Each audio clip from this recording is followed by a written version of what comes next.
करके शाम को एक पटरे पर सतिया काटकर एक जल से भरा लोटा या करुआ उस पर रखें।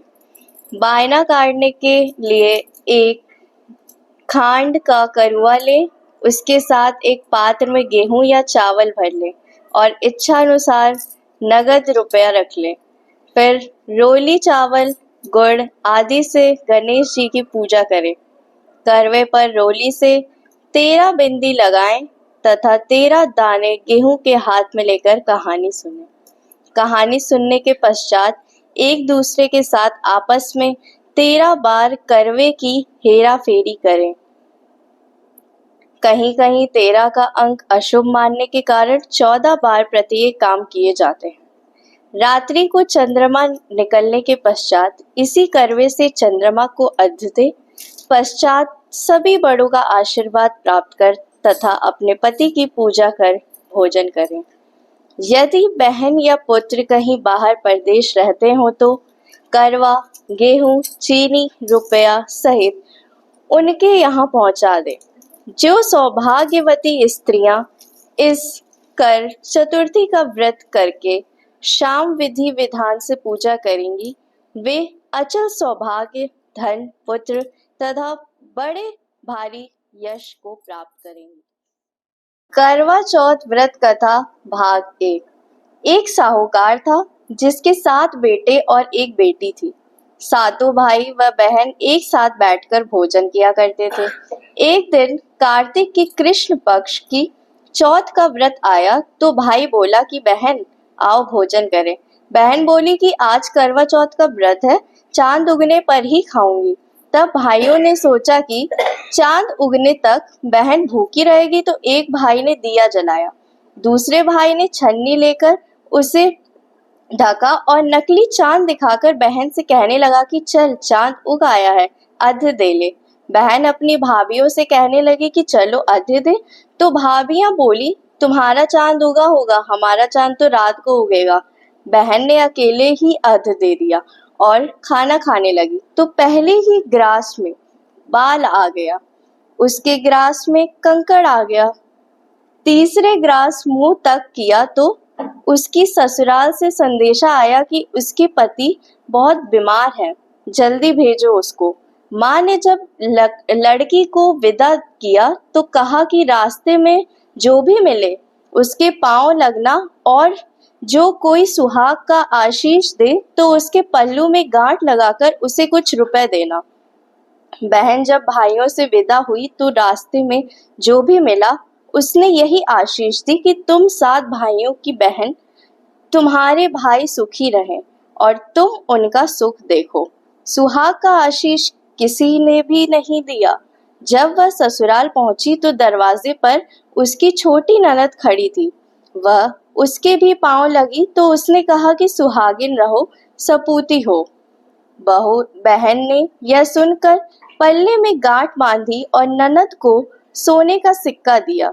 जब भीतर गई तो सास ने कहा कि पति धरती पर पड़ा है, तो वह उसके पास जाकर उसकी सेवा करने के लिए बैठ गई। बाद में सास ने दासी के हाथ बची खुची रोटी भेज दी। इस प्रकार से समय बीतते बीतते मृगशिर माघ शीघ्र की चौथ आई तो चौथ माता बोली करवा ले भाइयों की प्यारी बहन करवा ले। लेकिन जब उसे चौथ माता नहीं दिखलाई दी तो वह बोली हे माता, आपने मुझे उजाड़ा है तो आप ही मेरा उद्धार करोगी, आपको मेरा सुहाग देना पड़ेगा।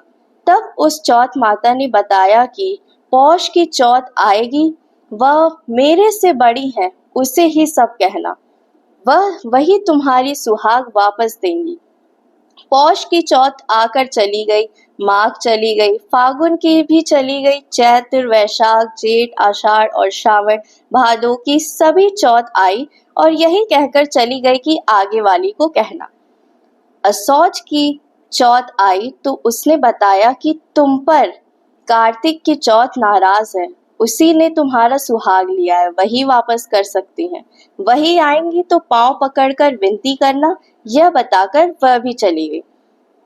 जब कार्तिक की चौथ आई तो वह गुस्से में बोली भाइयों की प्यारी करवा ले, दिन में चांद उगाने करवा ले, व्रत खंडन करने वाली करवा ले, भूखी करवा ले। यह सुनकर वह चौथ माता को देखकर उसके पांव पड़कर गिड़गिड़ाने लगी। हे चौथ माता, मेरा सुहाग तुम्हारे हाथों में है, आप ही मुझे सुहागिन करें। तो माता बोली, पापिन, हत्यारिन, मेरे पांव पकड़कर क्यों बैठ गई? तब वह बोली कि जो मुझसे भूल हुई उसे क्षमा कर दो, अब भूल नहीं पक करूंगी। तो चौथ माता ने प्रसन्न होकर आंखों से काजल, नाखूनों में से मेहंदी और टीके में से रोली लेकर छोटी उंगली से उसके आदमी पर छींटा दिया तो वह उठकर बैठ गया और बोला कि आज मैं बहुत सोया। वह बोली, क्या सोए? मुझे तो 12 महीने हो गए, अब जाकर चौथ माता ने मेरा सुहाग लौटाया। यह सुनकर उसके पति ने कहा कि जल्दी से माता का पूजन करो। जब चौथ की कहानी सुनी, करवा का पूजन किया और प्रसाद खाकर दोनों पति पत्नी चौपड़ खेलने बैठ गए। नीचे से दासी आई, उसने दोनों को चौपड़ पास से खेलते देखा तो उसने सासू जी को जाकर बताया। तब से सारे गांव में यह बात प्रसिद्ध होती गई कि सब स्त्रियां चौथ का व्रत करें तो सुहाग अटल रहेगा। हे चौथ माता, जैसे तूने साहूकार की बेटी का सुहाग दिया, वैसे ही इन सबको देना। यही करवा चौथ के उपवास की सनातन महिमा है। चौथ व्रत कथा भाग 2। अति प्राचीन काल की बात है। एक बार पांडु पुत्र अर्जुन तप करने के लिए नीलगिरी पर्वत पर चले गए तो पीछे से द्रौपदी को बड़ी चिंता होने लगी कि कहीं अर्जुन की तपस्या में कोई विघ्न न डाले, क्योंकि पांडवों के अनेक शत्रु थे। इस प्रकार द्रौपदी ने शोक विह्वल हो श्री कृष्ण की आराधना की। श्री कृष्ण उपस्थित हुए और पूछा, कहो क्या कष्ट है तुम्हें? द्रौपदी बोली, हे प्रभु, मुझे क्या कष्ट है, यह तो आप स्वयं जानते हैं। आप तो अंतर्यामी हो, मुझे कष्टों के बोझ ने विहल कर दिया है। क्या कोई ऐसा उपाय है जिससे इन कष्टों से छुटकारा मिल सके? श्री कृष्ण मुस्कुराते हुए बोले, हे महाभागा, तुम्हारा प्रश्न अति उत्तम है। यही प्रश्न एक बार पार्वती जी ने शिव जी से किया था। तब शिव जी ने पार्वती जी को करवा चौथ व्रत का विधान बताया था। तब द्रौपदी बोली, प्रभु, करवा चौथ व्रत की जानकारी मुझे भी दीजिए और उसकी कथा कहिए।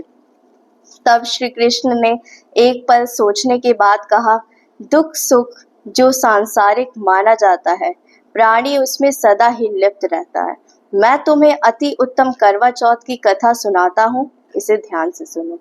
प्राचीन काल में गुड़ी विद्वान, धर्मपरायण, वेद शर्मा नाम का एक ब्राह्मण रहता था। उसकी पत्नी का नाम लीलावती था। उसके 7 महारथी पुत्र तथा एक वीरवती नाम की पुत्री थी।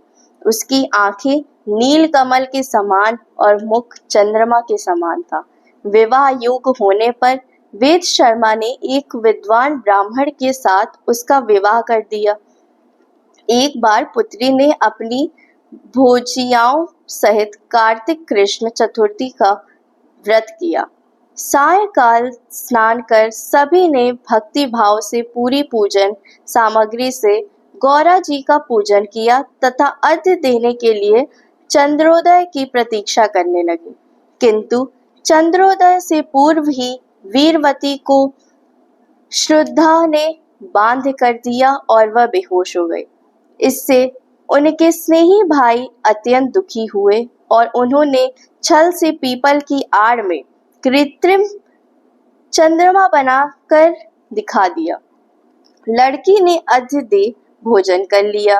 भोजन करते ही उसके पति की हृदय गति बंद हो गई। इससे दुखी हो उनके पुनः शिवाजी का पूजन 1 वर्ष तक निराहार रहकर किया तथा वर्ष के समाप्त होने पर करक चतुर्थी का व्रत किया। तब इंद्राणी वहां देव कन्याओं के साथ करक चतुर्थी का व्रत करने आई और स्वयं वीरवती के पास गई। तब ब्राह्मण पुत्री ने उनसे अपने दुख का कारण पूछा। इंद्राणी ने बताया, तुम्हें करवा चौथ व्रत में चौथ दर्शन से पूर्व भोजन कर लेने से यह कष्ट मिला है। तब उस लड़की ने अंजलि बांधकर विनय की कि इससे मुक्त होने का कोई उपाय बताइए। इस पर इंद्राणी ने कहा, अब तुम विधि पूर्वक इस करवा चौथ का व्रत करो तो तुम्हारे पति पुनः जीवित हो जाएंगे। वीरवती ने ऐसा ही किया, जिसके प्रभाव से उसका पति जीवित हो गया और वह अपने पति के साथ आनंद पूर्वक रहने लगी। श्री कृष्ण ने कहा, हे द्रौपदी, यदि तुम भी इस व्रत को करोगी तो तुम्हारे भी संकट टल जाएंगे। श्री कृष्ण के इन विचारों को सुनकर द्रौपदी ने यह व्रत किया और पांडव सभी क्षेत्रों में विजय हुए। इस प्रकार सुख, सौभाग्य, पुत्र पौत्रादि और धन धान्य की इच्छुक स्त्रियों को यह व्रत विधि पूर्वक करना चाहिए। भाग 3। एक ब्राह्मण परिवार में 7 बहुएं थीं। 6 बहुओं के मायके वाले बहुत अमीर थे, इसी कारण ससुराल में उनका बड़ा मान था, परंतु छोटी के मायके में कोई नहीं था। वह घर का सारा कामकाज करती, सबकी सेवा करती, पर कोई भी उससे प्यार नहीं करता, सभी दुत्कारते रहते। तीज त्योहारों पर भी जब उसके मायके से कोई ना आता तो वह बहुत दुखी होती। हर वर्ष की तरह इस वर्ष भी करवा चौथ का व्रत आया। अन्य बहुओं के मायके से उनके छोटे भाई करवा लेकर आए, किंतु छोटी के मायके में यदि कोई नहीं होता तो करवा कौन लाता। सास भी छोटी को खरी खोटी सुना रही थी। वह दुखी होकर घर से निकल पड़ी और जंगल में जाकर रोने लगी। एक नाग बहुत देर से उसका रोना सुन रहा था। अंत में वह अपने बिल से निकलकर आया तथा छोटी बहू से पूछने लगा, बेटी क्या बात है, तुम क्यों रो रही हो? छोटी बहू बोली, आज करवा चौथ है, मेरा कोई भाई नहीं है। यदि मेरा कोई भाई होता तो आज जरूर करवा लेकर आता। नाग को छोटी बहू पर दया आ गई। नाग ने कहा, बेटी तुम घर चलो, मैं अभी करवा लेकर आता हूँ। थोड़ी देर बाद वह नाग बहू की ससुराल पहुंचा। ससुराल वाले इतना समान होकर देखकर चकित हो गए।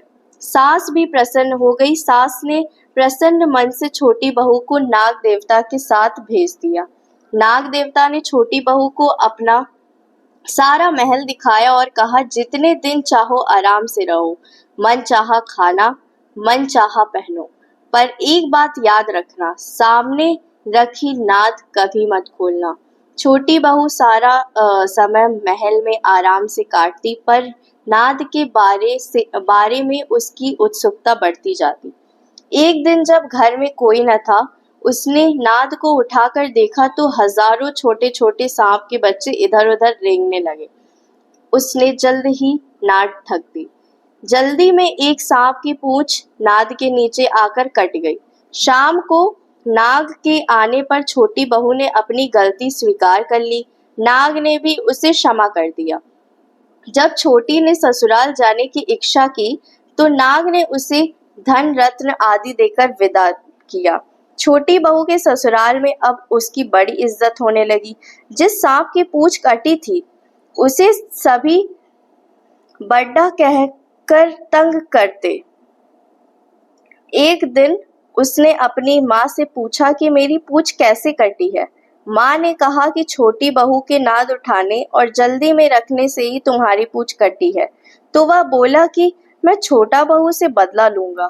माँ के बहुत समझाने पर भी वह एक दिन चुपचाप छोटी के घर पर छुपा और मौका पाकर उसे काटने की सोचने लगा। वह छोटी बहू और उसकी सास से किसी बात पर बहस हो रही थी तो छोटी कसम खाकर कह रही थी कि मैंने ऐसा नहीं किया। वह कह रही थी कि मुझे बंडा भैया से प्यारा कोई नहीं है। उन्हीं की कसम खाकर कहती हूँ कि मैंने ऐसा नहीं किया। बंडा भाई ने जब सुना तो सोचने लगा कि जो मुझसे इतना प्यार करती है मैं उसे ही काटने आया हूँ। वह चुपचाप घर चला गया। माँ ने पूछा, ले आए बहन से बदला? वह कहने लगा, माँ बहन से कैसे बदला? तभी से बंडा भाई व छोटी बहन हुए। भाई प्रति वर्ष चौथ के दिन करवा लेकर जाता, वह बहन बड़े प्यार से करवा चौथ का व्रत करती। करवा चौथ व्रत कथा भाग 4। प्राचीन काल में करवा नाम की एक पतिव्रता स्त्री अपने पति के साथ नदी किनारे एक गांव में रहती थी। कार्तिक मास के कृष्ण पक्ष की चतुर्थी के दिन उसका पति नदी में स्नान करने के लिए गया। स्नान करते समय एक मगरमच्छ ने उसका पैर पकड़ लिया। वह करवा करवा नाम लेकर जोर जोर से अपने पति को पुकारने लगा। उसकी आवाज सुनकर उसकी पत्नी दौड़कर आई। उसने मगर को कच्चे धागे में बांध दिया। मगरमच्छ को बांधकर वह यमराज के यहाँ पहुंची और यमराज से बोली, भगवान, मगरमच्छ ने मेरे पति का पैर पकड़ लिया है, अतः पैर पकड़ने के अपराध में आप अपने बल से उस मगरमच्छ को नरक में ले आओ। यमराज ने कहा, अभी मगरमच्छ की आयु शेष है, अतः मैं उसे नहीं मार सकता। इस पर करवा ने कहा, यदि आप ऐसा नहीं करोगे तो मैं आपको श्राप देकर नष्ट कर दूंगी। यह सुनकर यमराज डर गए और उस पतिव्रता स्त्री करवा के साथ जाकर मगरमच्छ को उन्होंने यमपुरी भेज दिया और करवा के पति को दीर्घायु प्रदान दी। उसी दिन से यह करवा चौथ मनाई जाती है और सुहागिन स्त्रियों के द्वारा व्रत रखा जाता है। हे करवा माता, जैसे तुमने अपने पति की रक्षा की, वैसे ही इन सभी के पतियों की रक्षा करना। कलश के फेरे ऐसे चौथ की राती जैसा चंदा माए तो आज जोत बाड़ा हमार वैसे अहिबास बाड़ा। 4 दिया 4 बाती आज चौथ की राती जैसा चंदा माए तो आज जोत बाड़ा वैसा हमार अहिबास बाड़ा। 4 दिया 4 बाती आज चौथ की राती जैसा चंदा माए तो आज जोत बाड़ा वैसा हमार अहिबास बाड़ा। 4 दिया 4 बाती आज चौथ की राती जैसे चंदा माए तो आज जोत बाड़ा वैसा हमार अहिबास बाड़ा। 4 दिया 4 बाती आज चौथ की राती चंदा माए जैसे तो आज जोत बाड़ा वैसा हमार अहिबास बाड़ा।